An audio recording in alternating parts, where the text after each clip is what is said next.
So, I am here to work with you on learning about how to make a painting with perspective. Actually with atmospheric or aerial perspective. So I'm going to start by making a drawing, and I'm going to bring my camera down very closely to the tablet so you can see, hopefully, a little better what I'm going to do. So we're going to do kind of a little mountain scene, and we're going to have the mountains going off into the distance. So we're going to start by drawing those most distant mountains first, and they're going to be a little bumpier and a little shallower peaks. Okay, so that's my first row. Then I'm going to move down a little bit on my paper. I'm going to try to keep these mountains kind of in the upper half of my sheet. I'll bring that one down just a little bit. If you draw lightly, you can make your adjustments how you want to. Actually, I think I'll bring that one down a little bit too. Notice I'm not making perfect like triangles. I'm trying to make these look kind of realistic. So, all right, so this next row, I'm going to want to kind of bring up over that second row. So I'm going to go back and like wherever they cross over, because overlapping things can make things appear more three-dimensional. So wherever they overlap, then I will just erase that second row. And then I'm going to do one more kind of, so that I have 4 rows of mountains. Let's see, maybe we'll make, kind of look at where your last row was and see if you can kind of put mountains in between other mountains. All right, so I've got my rows. Now I'm going to put what will really be our horizon line slightly below that. So see how I've kind of kept them in the upper half of the paper. And I'm going to add a little river or road. Now this is a little bit tricky, so make sure you draw lightly. I'm going to start back here on the horizon line and make a curving path that you could turn into a road or a river. So I'm going to come out this way. I'm going to do a little bit of a curve and come out this way a little farther than here, and then curving and coming out. I'm doing it a little too angled here, a little more straight down to my paper. Now that's one side. So now I'm going to go back, and we know that even though a road is always, it's the same width, as it goes back in the distance, it gets narrower. So I'm going to start back here very close to where I started the other one, and I'm just sort of gradually kind of widen it out. At this first curve, I'll get a little wider, and then I'll have it get a little wider yet. And then when it turns, we get even a little wider as it comes down. Now you can also do this using linear perspective. I'm going to flip back to my other page here where I have one that I can erase a little easier. If you don't want to try and you just want to have a road going into the distance, you can think about a vanishing point being back here somewhere, and your road coming forward kind of like a triangle shape. So the middle of the road would be like this, and the lines would get littler as they went back. So that still gives us the feeling of distance. We're trying to add things to this project that will make it feel that way. I'm going to flip back to my one with the curving road. You can do either kind that you want to, but I wanted to show you both.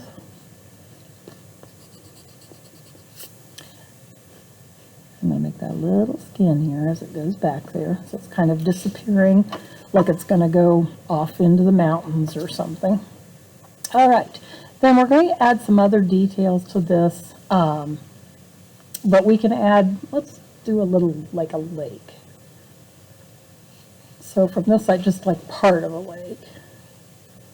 We'll make it come out here. And then we'll add some trees and things. So I'm going to start with, and you remember, as I showed you about, taught you about aerial perspective, everything that's back farther is more faded, maybe a little grayer or bluer. And as that comes forward, it gets a little more dark and more defined. You can see that if you find a photograph of some mountains showing aerial perspective. So I'm going to start first with my sky, and what I am going to be doing here, I'm going to paint some water over the whole sky area, kind of being careful not to get into my mountains.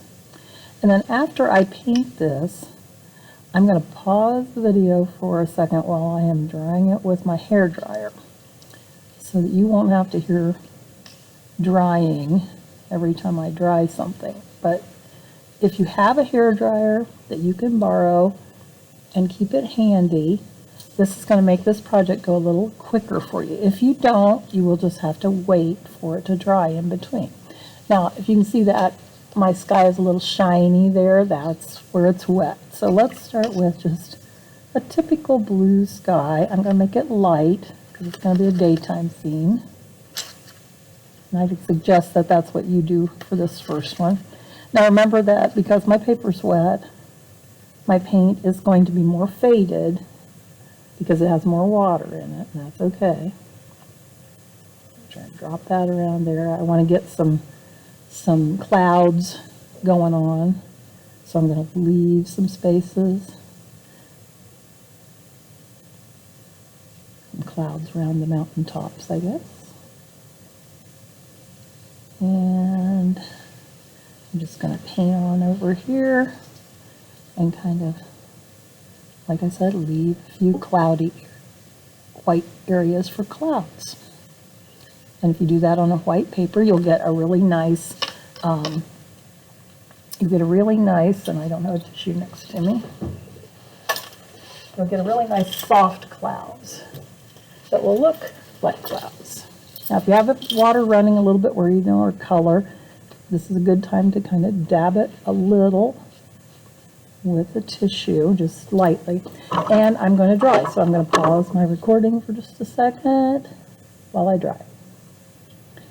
Okay, I'm back. I've dried the sky, and I'm going to back this up a little bit now so you can see my whole table here a little better. You can see how I'm mixing my colors.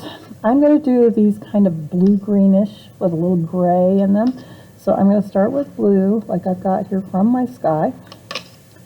Add a little green. A little bluer than that. We'll get it a little greener as we go forward, but we're going to start with light first.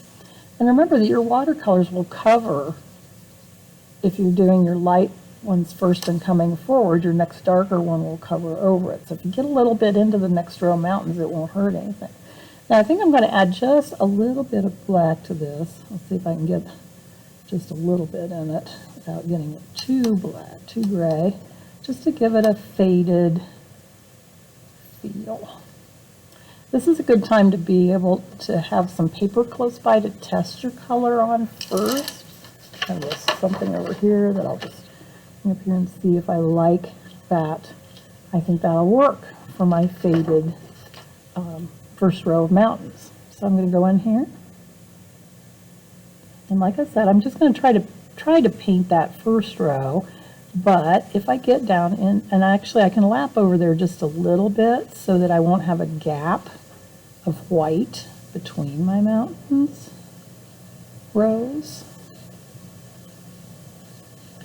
I usually like to do this project with acrylic, but since we we are limited on time. I thought, you know, we've got watercolor and we've worked with watercolor, so I think we can do this. So be sure that you are just painting that back row of mountains. Skip your next row if any of them overlap a little bit.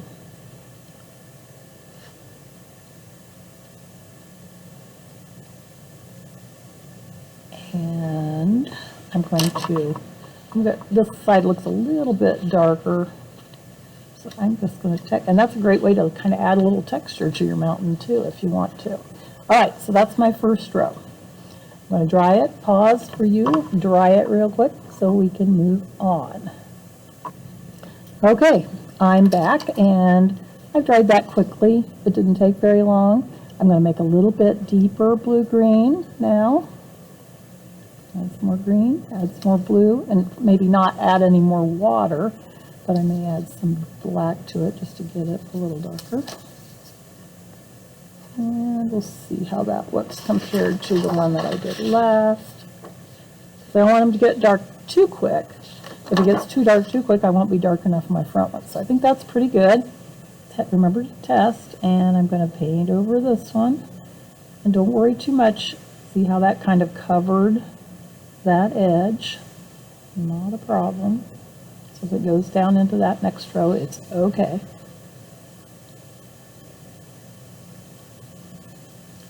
But you're going to be surprised what a nice amount of depth this will show in your painting. And it got a little darker as I went across, so I'm going to add just a little bit of water with my brush, wetting my brush. Because I do want these to end up being darker than the row behind. And when they dry, they're going to lighten up a little bit, so remember to over-exaggerate it just a little. Okay. I can darken these just a little bit more. You get some brush strokes showing in there. Really isn't a problem because it'll look mountainous. All right, I'm going to pause again and dry. So what will happen if you don't dry or don't wait for each row to dry is that you'll have fuzzy edges and things will be bleeding into each other, and you may not be as happy with your result. You won't have the crisp edges of your mountains. All right, so I'm adding some more green, some more blue, probably a little bit of black. Oops, that's a lot of black. And I'm going to test it again and see if I've got it darker.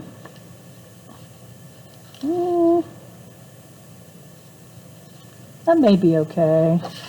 Maybe I'll do just a little bit more green, and maybe my black wasn't too much. So there's my next test strip. So I think that should work out okay. I'm going to go ahead and paint those real quick. Like again, just let your brush come up over the ones that you just painted so that you don't have white lines spaced between them.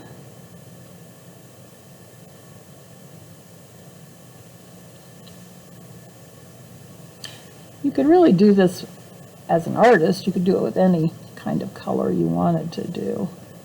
You could make purple mountains, and make them fade in, and then your last row could be the ones that are covered with trees. Oh, I got into my last row of mountains there, but that's okay. It'll cover. I'm not sure this one's going to be dark enough. I want them to be kind of steps apart. So I may darken this up just a little bit. A little bit more blue. Add more black. A little water. And go back and, because I don't feel like it has enough difference from, and if you dry it and you find that you think it needs to be darker, go back and paint it again. Not a problem.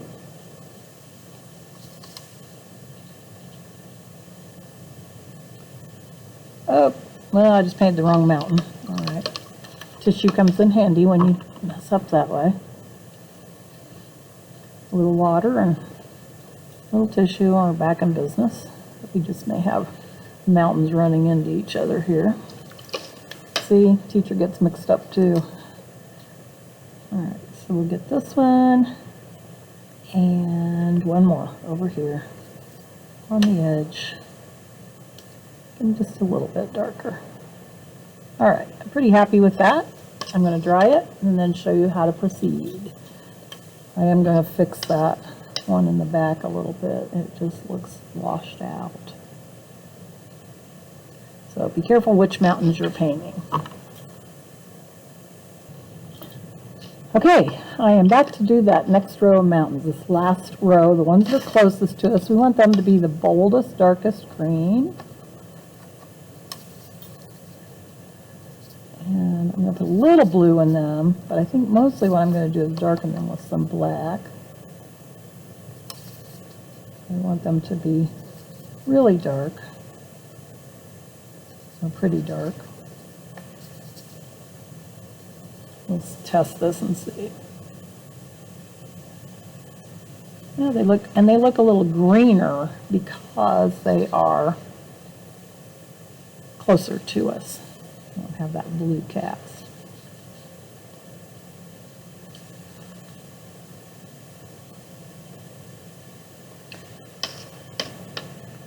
I feel like they should be, ooh, that might have both been good. I think they should be a little bit darker.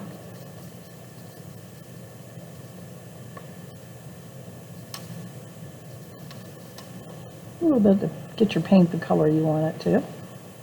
E.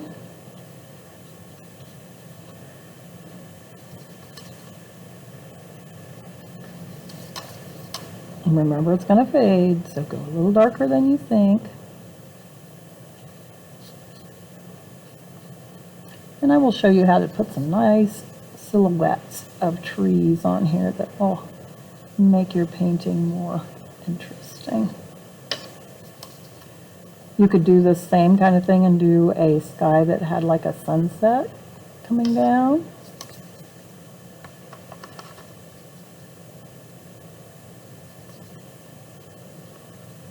Okay, I want this to be darker. Hope it is. I think it is. But my next row back has already dried, so I have to be careful to get this one a little darker yet. Now, you could make this one a little more textury. You could put some paint on it and let some darker places show so you kind of get the texture of those trees that are covering the mountains. This reminds me of when I went down to West Virginia to see where my mother was born. And this is what it looked like off in the distance when we were driving down there. If you've ever been to the Smoky Mountains on vacation, Gatlinburg in that area, it's much like this. You can see a long distance. Okay, I'm going to dry real quick for you. Okay, so next I am going to do a basic green color and on the ground coming forward.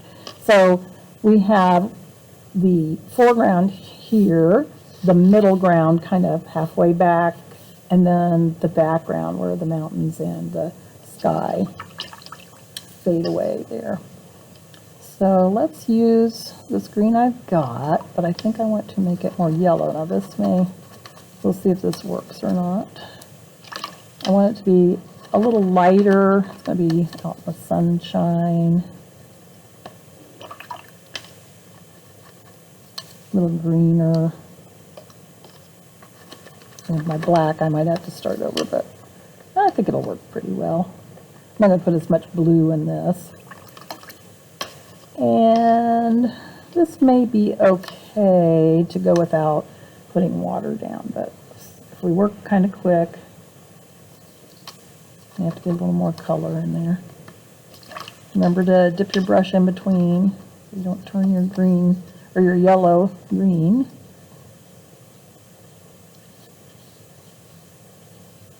So I'm going to bring my grass right up to the edge. And if you're doing a road, you could just paint your grass over it, come back and do your darker road over, but I'm going to kind of go around it. If you were doing a river, you would definitely want to go around it.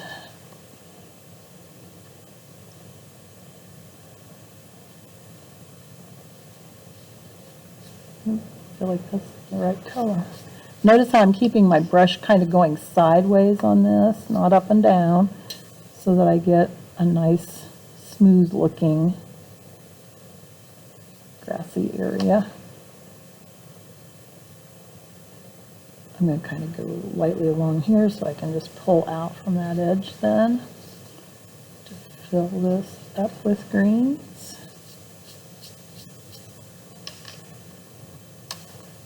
A little more paint going here.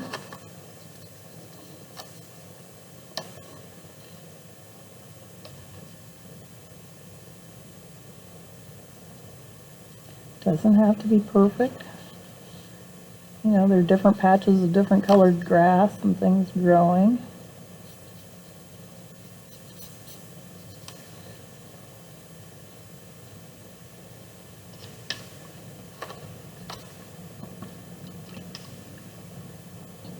Oops, a little more yellow. As long as you keep working on the same area, you'll be able to blend it in. See how that looks a little clumpy there.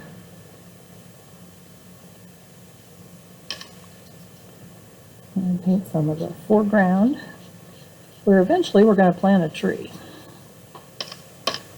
We're going to make it a dead tree, a dark tree.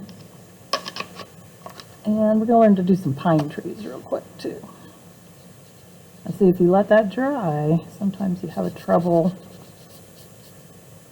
getting that hard edge that's dried to blend in, but this is working out pretty well. Okay, now I think I will dry again, so give me a pause. Okay, dried, ready to go. We know that this looks lighter than our mountains. That's good at this point. What gives the water color? Do you know? Why does the water look whatever color it looks? Usually it's because of whatever it's reflecting. So in this case, it's going to be reflecting the sky. So I'm going to get some blue out here. I got blue-green going. Let's try it over here. I got less green over here. And with this, I'm going to try some broken strokes of color, kind of get it looking wavy. So I'm just going to use my big brush, but on the side, and leave some places where the white of the paper shows through. Now I can go back then, after we dry this, I can go back and put in some other darker ones. We'll keep these fairly light. You could also make your mountains reflecting in it. A little trickier, but you can do it. Look at some pictures of how they look reflected. They don't look as solid as they look. Okay, so I'm going to dry. I'll just let that go while it's drying. I think I'll put in my road. I'm going to make it a dirt road.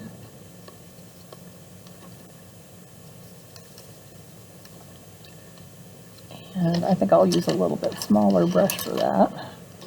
Although when I get down here to the front, I may want the bigger brush. Use the brush that fits what you're trying to do and where you can work quicker. If you're painting a bigger area, use a bigger brush.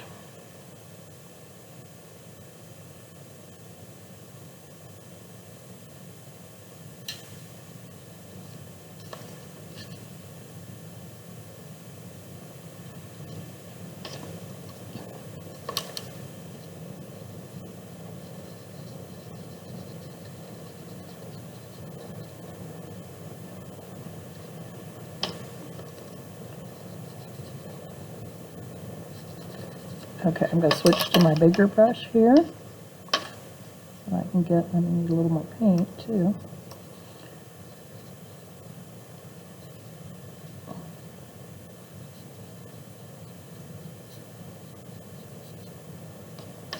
And I'm going to go kind of sideways with it, horizontal.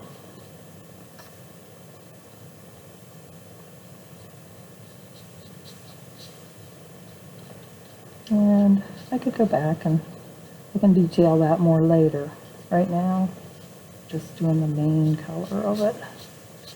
I can go back and add some splatter or something. All right, so this is probably dry enough now that I can go in. Lost my puddle. I guess it'll be a little bit blue-green, but that's okay. Water sometimes looks blue-green. Go with a little bit darker and just put in some random.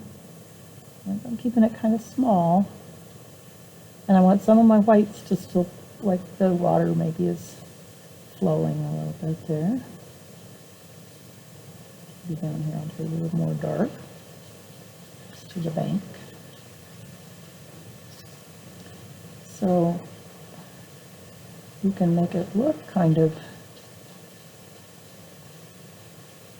I don't want so much white down along this edge, so I'll kind of bring my brush strokes together there. But you see how that's really kind of starting to look like water. You can also kind of brush your brush over it lightly, kind of blend it out a little bit. And if you want to try to put a little bit of the mountains back in there, which you wouldn't see all of them, you kind of see the tops of them. We'll do a little bit of our dark blue-green here. A little bluer because it's the water. Maybe a little bit black in it. And we'll go in here and you have to look at where the mountain peaks are. Kind of put in the mirrored image of that mountain. And we might see a little bit of.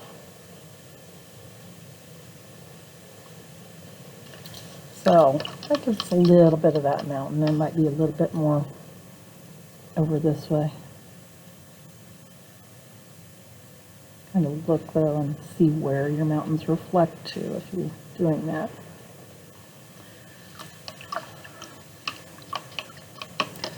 Okay, so we can actually go in now and do start with some details. What I would like to do are some trees that are far back in the back. Now remember that trees farther back would have fewer details. So if I had some pine trees, so I'm going to mix up a really dark green, a little blue, a lot of black. Oops, well, I would want it pretty dark because it's got to go up against these mountains and show up. So now I'm going to take my little pointy brush and go in. And these trees would be kind of blending together. We wouldn't see individual trees too much. We might see the top of a tree here or there. Just kind of like it's a forest of pine trees.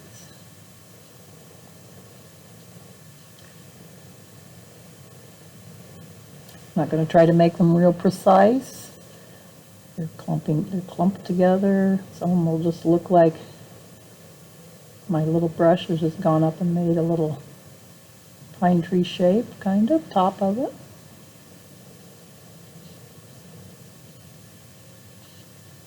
And I can bring those all the way across if I want to. Make sure that they show up against your darker mountain there. I mean, you need to make them dark enough. Remember, over-exaggerate a little bit because with watercolor, when it dries, it's going to be more faded. Okay, so we've got a little forest going on down there, back there.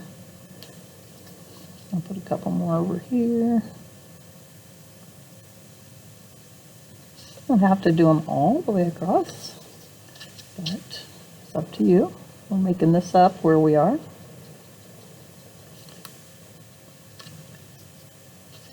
Now, I'd probably dry these a little once I get them the way I want them. And like I said, off in the distance.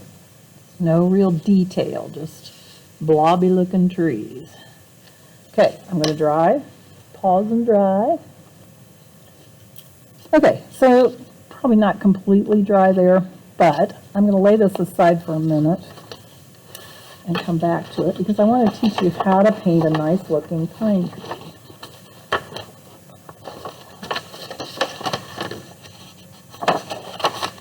Paper out here. I'll lay my painting over here to the side.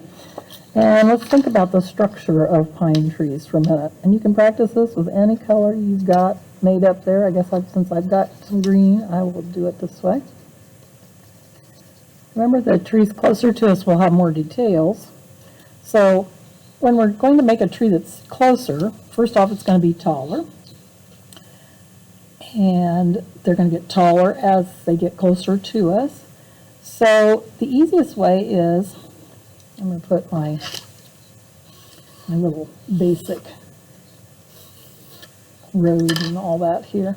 So if, say I wanted to plant a pine tree close to the lake, and we know that the lake is closer to us, so I'm going to start with just really lightly, this brush doesn't want to make a point, I'm going to do a real skinny line that's going to help me know where I'm going to put that pine tree and how tall it's going to be. And then I've got to kind of look at it. You don't want it to get too wide. So I would suggest you practice on another page in your sketchbook a little bit before you go on to add details to your painting. I want to look at how wide I want it to be. So I'm just going to put a real light dot there so I can kind of see where I want it to come out to. And rather than do the pine tree like I'll do one up here in the corner, we're not going to sweep it like this. We're going to make it look a little more realistic by dabbing it across. So I'm going to just take my brush and go back and forth out, basically a triangle shape. I'll draw it with my pencil, but I don't really want you to draw it. I want you to just imagine the shape. And we're just coming out back and forth to fill out that triangle, but not exactly, so that it doesn't look like a triangle. It looks like a tree with, you know, odd, unusual branches. So there would be my pine tree. Now, I'm going to let that dry. I'm going to paint another one a little closer to me. Let's do one down. We'll do one down here that's going to be a little taller than that one. And I'll go back and forth on it. And really, this should, because we're doing it a little darker, should cover anything that it's going over that's already painted on your paper. So like I said, practice this and practice regular trees. We're going to work on that too.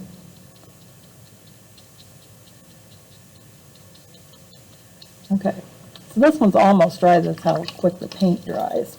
So if I then go back and make, really dark, a darker green. It's lunchtime almost. And I go in and kind of put that in randomly underneath some branches.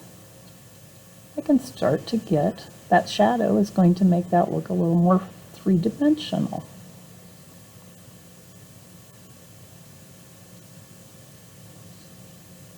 You don't have to put even too many. And I can do the same over here. I'd want it to dry. Some of it's a little bit wet. But if I just put some shadows here and there, like, it'll make that tree look a little more like a real pine tree. I'm going to pause there. I'd like you to practice your pine trees before you go forward. And I'm going to come back to you. We will add pine trees to the painting, and we will learn how to paint regular trees.